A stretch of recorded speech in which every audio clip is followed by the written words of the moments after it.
Cari amici, buongiorno. Ecco, siamo alla 24esima puntata di questa pagina Facebook, una pagina creata appositamente per inserire dei video su storie, tradizioni o anche leggende legate al nostro territorio di Ciminna. Ecco, oggi vi voglio parlare dei famosi castelli che esistevano a Ciminna. Parlo di castelli perché nella storia di Ciminna, nel nostro territorio, purtroppo abbiamo avuto la possibilità di avere un primo castello, un secondo castello e oggi non avere nessun castello perché praticamente nel tempo poi si è tutto distrutto. Praticamente Ciminna nasce attorno all'anno 1000 e nasce grazie allo spopolamento di alcuni casali dove vivevano tanti gruppi di persone. Ecco, i signori feudali decidono di costruire attorno all'anno 1000 sulla collina, la famosa collina di Santa Lania, poi successivamente chiamata Ucastello, o a Casazza, come ultimamente viene chiamata. Ecco, Casazza proprio perché non è che era un vero e proprio castello fortificato, ma era una grande casa a disposizione dei signori feudali dove loro mettevano praticamente nei magazzini questa grande produzione di grano che veniva prodotto e di altri frutti che produceva la terra di Ciminna. Le metteva in questa grande casa e poi nel piano nobile loro abitavano di tanto in tanto o gli abitavano gli amministratori del feudo. Ecco, Ciminna, grazie al suo grande territorio, se oggi Ciminna ha tante opere d'arte, tante chiese, tante cose belle, e grazie anche alla ricchezza che veniva prodotta attraverso la coltivazione dei campi. Ecco, Ciminna ha tanti terreni attivati a seminativo. Ecco, la produzione del grano era una merce importantissima, una merce di scambio. Attraverso la vendita del grano o il baratto del grano si poteva con molta facilità arricchirsi, e tanti signorotti di Palermo e delle zone limitrofe ambivano ad avere un pezzo di feudo, un grande territorio di Ciminna, proprio perché c'erano tutti questi campi di grano e il grano era fonte di ricchezza. Ecco, vi dicevo in dei punti precedenti, proprio grazie alla produzione di grano vi era tanta ricchezza a Ciminna. Ecco, oggi purtroppo il grano non viene diciamo apprezzato e prezzato, cioè non viene diciamo venduto al prezzo giusto, e purtroppo i contadini non riescono ad avere quella giusta paga. Ma ai tempi, quando il grano aveva il suo valore, ecco, e veniva venduto, veniva portato nel porto di Termini attraverso quella famosa reggia trazzera Termini, Caccamo, Ciminna, Roccapalumba e Corleone, dove transitavano tantissime carovane di carretti e di muli che portavano il grano nel porto di Termini, e dal porto di Termini veniva esportato per tutta l'Italia, e là si introitavano tantissimi denari, e era fonte di ricchezza, e i signori potevano costruire chiese, palazzi, commissionare opere d'arte e così via. Ecco, e perciò la terra di Ciminna, grazie proprio a questo territorio ricchissimo, molto, molto fertile, tanto è vero che nello stemma di Ciminna viene riportata proprio a simbolo della fertilità la mammella, che è simbolo proprio di fertilità, di ricchezza, oltre diciamo, al grifeo, che era diciamo, lo stemma feudale della famiglia Grifeo, che per tantissimi secoli dominò il territorio di Ciminna. Ecco, qui vi dicevo che i signori di Ciminna costruiscono un primo castello, dove poi successivamente, diciamo negli ultimi secoli, esisteva la famosa abbazia di San Benedetto, e siamo praticamente nella zona tra la via San Benedetto, la via che sale diciamo dalla matrice salita Castello, e la circonvallazione che scende verso il cimitero. Questo era il sito chiamato oggi a Casazza, proprio per indicare questa grande casa, dove praticamente esisteva il primo castello. Costruito successivamente, i signori costruiscono questo grande castello e ai piedi del castello, nella piazzetta sottostante, poi costruiscono la chiesetta che oggi poi viene ampliata nel 1500, che oggi è la chiesa madre, proprio nelle vicinanze proprio del castello. Si diceva anticamente che forse c'era un collegamento sotterraneo tra il castello e la chiesa madre, tant'è vero che c'è una porta laterale che dà nel cortile interno, che a suo volta oggi è cortile ma era una via pubblica, che dà come una porta laterale, la famosa porta Fausa Ramatrici, che c'è un bellissimo arco sestacuto, che c'era un collegamento dove i signori di Ciminna entravano per questa via e per questa porta privilegiata laterale, per entrare nella chiesa madre. Ecco, questo primo castello purtroppo nel 1369, nel 1326, grazie, diciamo, grazie no, ma per una guerra tra il re di Napoli, Roberto, e il re della Sicilia, che era Federico II, il re di Napoli aveva sempre la meglio perché scendeva abbastanza armato e più, diciamo, più fornito di persone e di militari, e invade la Sicilia e distrugge tutto quello che lui trova, e nello stesso tempo porta via tutto quello che può portare per Napoli. Praticamente viene depredato tutto quello che c'era all'interno del castello, tutte le granaglie, tutte le ricchezze che c'erano là dentro, principalmente tutti i frutti della campagna, e quello che non può portare via praticamente dà tutto fuoco, e si incendia, viene incendiato il castello e viene distrutto. Siamo nel 1326 e praticamente questa è la pagina che conclude, diciamo, la pagina storica del primo castello che si trovava nella zona della Casazza.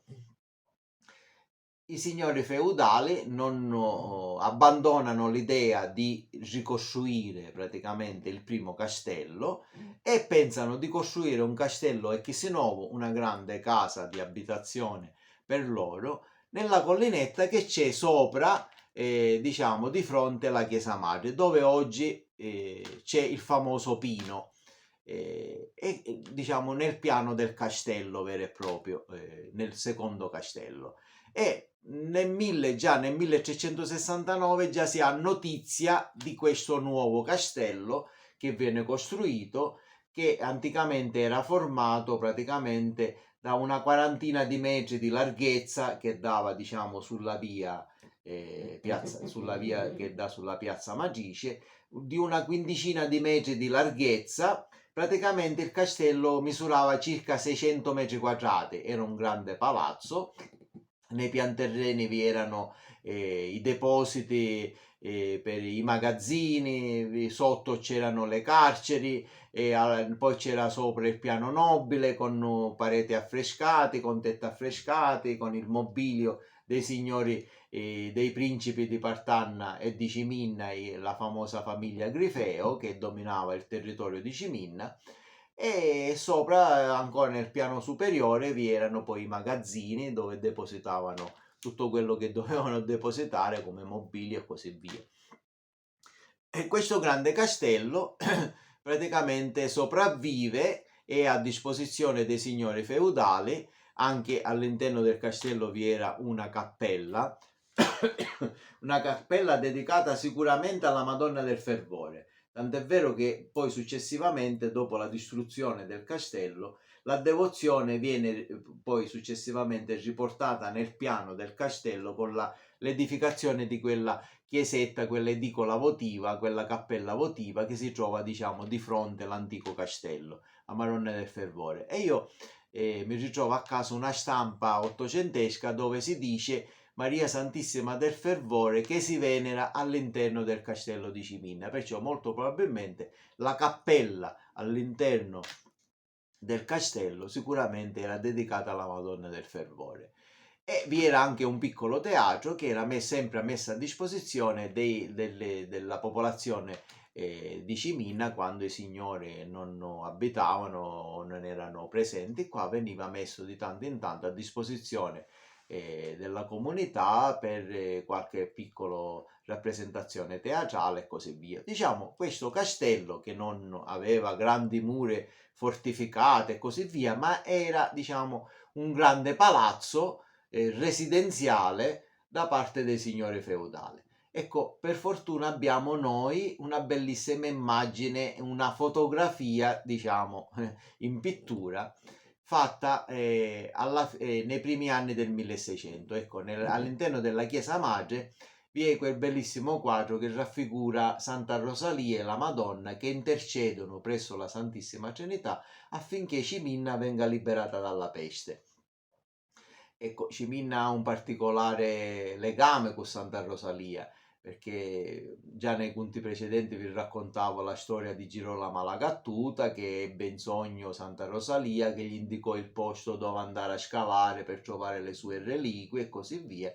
Perciò, e poi Ciminna, con tanta devozione, pregando Santa Rosalia, fu liberata dalla peste, e perciò i signori feudali, il popolo di Ciminna, non poteva che non ringraziare la santa edificando una bellissima cappella. E in questo quadro viene raffigurata ai piedi della Trinità e di Santa Rosalia e della Madonna, con tutti gli angeli che girano attorno. Ai piedi viene raffigurato il paese di Ciminna come si trovava nei primi anni del 1600, cioè subito dopo il ritrovamento delle sante reliquie di Santa Rosalia. Siamo nel 1624, perciò questa raffigurazione del paese di Ciminna sarà del 1625-26, e così praticamente una bella immagine dove si vede che sulla collinetta sopra la chiesa della chiesa madre si vede proprio questo grande palazzone di questo castello, e ai piedi del castello vi è un grandissimo giardino che arriva quasi a toccare la chiesa madre. Diciamo, non c'erano le case come si vedono ora nella via della piazza Magice, perché queste case vengono costruite dopo la distruzione del castello. Perciò questo castello fino al 1675 era in piedi con tutto quello che vi era dentro e così via. Poi successivamente, alla fine del 1600, questo castello ha bisogno di una grande manutenzione, perché giustamente, come ogni palazzo che nel tempo, come tutte le nostre case, bisogna manutenzionare di tanto in tanto i tetti, i muri, ci sono terremoti, lesioni e così via, ma molto probabilmente i signori feudali non manutenzionarono con attenzione questo grande palazzotto. La storia riporta che già nel 1675 vi è una relazione dei principi ai principi di Partanna che bisognava riparare questo grande castello e servivano 600 onze. Furono fatte delle riparazioni, ma poi già siamo ai primi del 1700 e il palazzo continua ad avere difficoltà, e una volta crolla il tetto di un lato, poi un altro lato, e siamo poi quasi praticamente alla fine del 1800 il castello risulta quasi diruto completamente. Un altro disegno che riporta anche il paese di Ciminna è quello che è stato commissionato da Michele Grimaldi. L'opera è stata realizzata da Sant'Isganga, il famoso, nel 1868, il famoso quadro che si trovava all'interno del circolo civile. Ecco, all'interno del circolo civile vi era questo quadro con questa fatto a matita, a colori, che raffigurava il paese di Ciminna. E già nel 1868 la collinetta risulta spoglia, non vi è nessun palazzo sopra la collinetta, perciò praticamente già il palazzo non esisteva più alla fine dell'Ottocento. Poi mi sembra che il Graziano riporta che nei primi del Novecento già il palazzo è completamente diruto. Rimane forse dietro le case oggi di Piazza Matrice qualche forse fondamento di qualche mura, qualche metro di muro così dietro. Io qualche volta mi sono fatto una passeggiata, magari dalla parte alta c'è qualche traccia di qualche muro, ma praticamente poi alla fine dell'Ottocento i signori feudali, i Grifeo, vendono come aria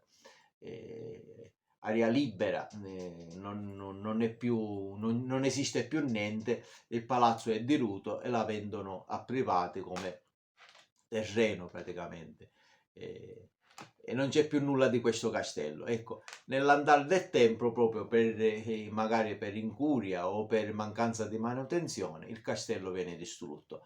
Un'altra pagina negativa di storia per Ciminna. Addirittura viene riportato che alla fine dell'Ottocento, una volta che il castello era crollato e le mura erano tutte frantumate nella collinetta, gli è sembrato giusto utilizzare praticamente gli sfabbricidi, cioè Usterru, viene utilizzato per costruire le strade del paese. Dico, la via dietro San Francesco viene in un certo modo sistemata, i Purtusa venne attoppato, Usterru castello, la matrice praticamente. Ecco, ulteriore, una volta che il castello era diruto, utilizziamo perlomeno lo Usterru ne serve per ricostruire le strade, e utilizzano e diroccano completamente quello che rimane, le poche mura che rimangono vengono completamente diroccate per costruire alcune strade di Ciminna, alcuni muri di contenimento della via dietro San Francesco, dietro la chiesa di San Francesco e così via. Praticamente a oggi il castello non esiste più niente. Sì, quando hanno fatto i lavori, hanno fatto diciamo nella parte dietro, nella via Giovanni XXIII, hanno fatto i famosi posti di case negli anni '80, è uscita fuori qualche cisterna nel fare diciamo gli scavi ai piedi del pino, tracce di qualche muro, tracce di cisterne del castello, ma il castello di Ciminna non esiste più niente. Ecco, vi ho voluto rinfrescare la memoria anche sul castello di Ciminna, anzi sui due castelli che dalla nascita del nostro paese di Ciminna a oggi sono stati costruiti dai signori feudali, ma che purtroppo oggi non abbiamo più nulla. Ecco, con questo concludo. Vi ringrazio sempre per la vostra collaborazione anche nel visionare i video, e vi rimando al prossimo video che parla sempre della storia di Ciminna. Grazie e una buona giornata a tutti voi.